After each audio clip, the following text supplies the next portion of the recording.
Olá, tudo bem? Eu sou Gabriel Messias, um dos colaboradores do Econatura, e hoje eu vou conversar com você sobre a origem da educação ambiental e um pouco dela no Brasil. Caso você não conheça o nosso canal, convido você a conferir os outros vídeos que temos por aqui, assim como confira nossas redes sociais, que tem bastante conteúdo, como cartilhas, e-books e podcasts. Não deixe também de dar uma conferida no primeiro link da descrição, onde deixamos a nossa campanha de financiamento coletivo.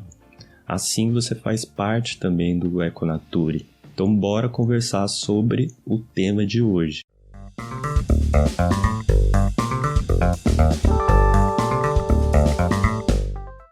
Para falarmos de educação ambiental, seja no Brasil ou no mundo, é necessário a gente retomar a história. Diferente do que muitos pensam, a educação ambiental começou há muito tempo. Não é uma coisa de hoje.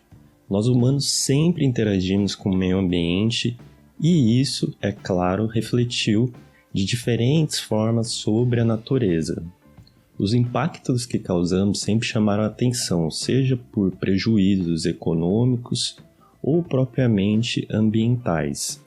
A coroa portuguesa, por exemplo, tentou barrar o desmatamento das madeiras de lei no Brasil, por um simples interesse econômico que refletiu também no aspecto ambiental. Em 1864, George Marshall publicou o livro O Homem e a Natureza, Geografia Física Modificada pela Ação do Homem, onde ele apontou o impacto que as ações humanas vinham causando ao meio ambiente. Com o decorrer dos anos, outras preocupações surgiram, como em 1934 a criação de um decreto que foi um embrião do Código Florestal Brasileiro, que visava contrapor o impacto da cafeicultura, criação de gado e civicultura.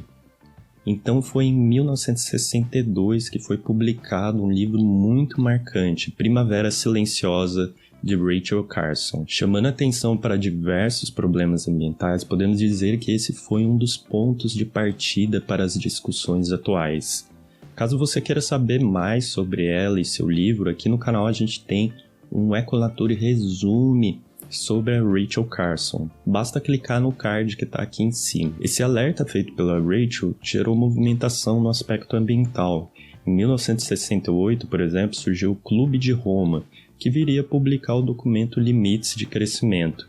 Já em 1972, ocorreu a Conferência de Estocolmo, a primeira discussão sobre meio ambiente com várias nações. Em 1973, houve a criação da Secretaria Especial do Meio Ambiente, a SEMA, com a influência de Paulo Nogueira Neto, e que posteriormente iria se tornar o Ministério do Meio Ambiente. Mas foi então, em 1975, que as coisas mudaram. Apesar de existirem relatos de que o termo educação ambiental já era usado por professores americanos desde 1945, o conceito ainda era embrionário. Carregava uma simplificação sem considerar aspectos econômicos, políticos e sociais. Em 1975 foi realizado o Encontro Internacional sobre Educação Ambiental em Belgrado, organizado pelas Organizações das Nações Unidas para a Educação, Ciência e Cultura, a Unesco. Esse evento gerou a Carta de Belgrado, um documento que deixava claro que era necessária uma ética global renovada, pensando na erradicação da pobreza, da fome, do analfabetismo, da poluição e da dominação e exploração humana. Porém, os avanços foram poucos. O conceito de educação ambiental ainda era vago e reducionista. Foi então que em 1977 aconteceu, na Geórgia, a primeira conferência intergovernamental sobre educação ambiental. Durante esse evento, as ações propostas lá em Belgrado foram continuadas. Foi feita uma delimitação melhor do que seria educação ambiental, a necessidade de introduzi-las na escola, colocando em prática a primeira fase do Programa Internacional de Educação Ambiental.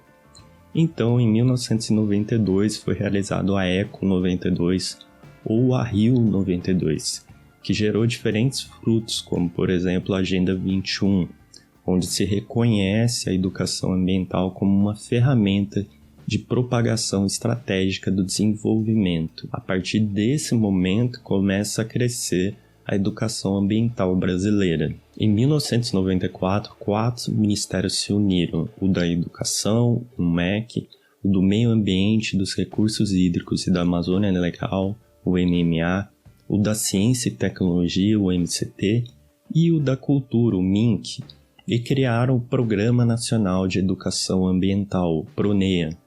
Após 5 anos, houve a primeira Conferência Nacional de Educação Ambiental, o CNEA, um encontro com diferentes pessoas envolvidas com educação. E neste mesmo ano surge a Política Nacional de Educação Ambiental, a PNEA, e o MEC começa a trabalhar para introduzir conceitos de educação ambiental no currículo básico de ensino. Depois de todos esses eventos, houveram outras coisas pontuais que só reafirmaram a importância da educação ambiental.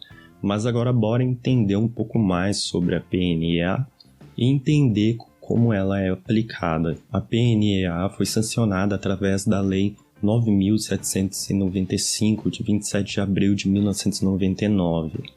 Ela traz alguns aspectos interessantes. Inicialmente, a Política Nacional já apresenta o conceito de educação ambiental. Entende-se por educação ambiental os processos por meio dos quais o indivíduo e a coletividade constroem valores sociais, conhecimentos, habilidades, atitudes e competências voltadas para a conservação do meio ambiente, bem de uso comum do povo, essencial à sadia qualidade da vida, da sua sustentabilidade. Nesse aspecto, a educação ambiental não é vista como algo restrito ao meio ambiente, mas sim uma visão interdisciplinar, o que é mais que lógico, já que é impossível falar de meio ambiente sem falar de aspectos sociais, econômicos, políticos e tantos outros. Um detalhe interessante é ver o uso do termo conservar, que esclarece a linha de pensamento desse conceito. Aqui no canal temos um Econatura Explica falando de conservar e preservar. Dá uma olhada aqui no card para você entender um pouco mais sobre isso. Outro ponto de destaque é que, como parte do processo educativo mais amplo, todos têm direito à educação ambiental.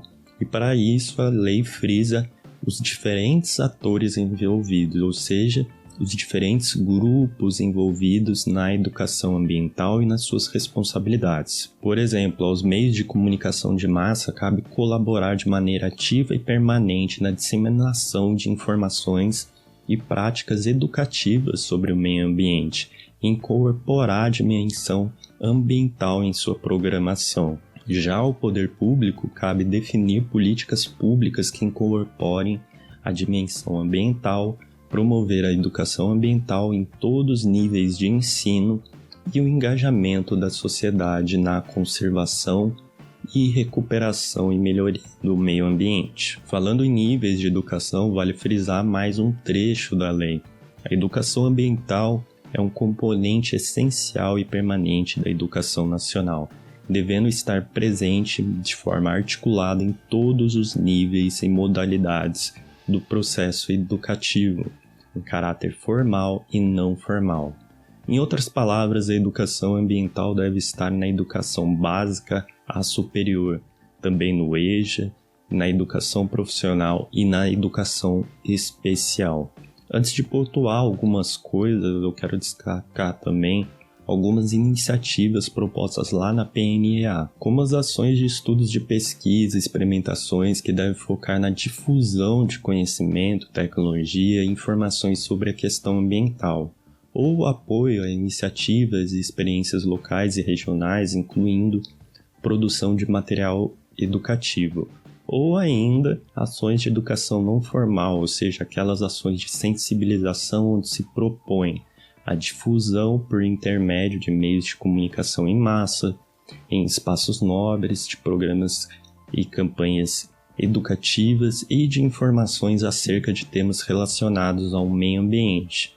Também se inclui sensibilização da sociedade para a importância das unidades de conservação e a sensibilização ambiental das populações tradicionais ligadas às unidades de conservação. Esses pequenos pontos que deixei aqui da PNEA mostram como ela é abrangente e engloba diferentes aspectos importantes ao se considerar a educação ambiental. De antemão, ela já propõe uma visão interdisciplinar envolvida em um senso crítico, um fato que é muito importante devido à complexidade dos temas ambientais. Mas o grande ponto que pega nisso tudo é a sua aplicabilidade. Convido você a fazer um resgate comigo. Você que nasceu após 1999, no seu tempo de escola, alguma vez você foi estimulado a entender a questão ambiental por alguma forma como citada acima? Você que é professor, aluno de ensino superior ou pós-graduando, você já tentou inserir esses conceitos citados na PNEA no seu plano de aula? Ou você que é diretor ou mantenedor de escola, já tentou inserir esses conceitos da PNEA sem focar tanto numa educação voltada a passar no vestibular? Infelizmente, o nível educacional do nosso país é muito precário.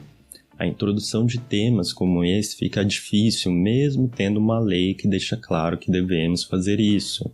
Lá em 1973 já tínhamos problemas com esse termo e sua aplicabilidade. Ainda hoje continuamos carregando alguns pontos falhos. Por exemplo, a desvalorização de certas abordagens educacionais. Muitos professores fazem uso de uma abordagem lúdica, ao invés de algo maçante, mas sempre é colocado em xeque. Qual é a relevância, por exemplo, de fazer uma abordagem com bonecos ou com desenhos infantis, etc. O grande ponto é lembrar que a educação ambiental é um processo de conscientização para uma possível mudança em prol do meio ambiente. Independente da ferramenta que o educador use, é fundamental que ela abra o diálogo e a construção de um senso crítico. Outro ponto importante é a contextualização.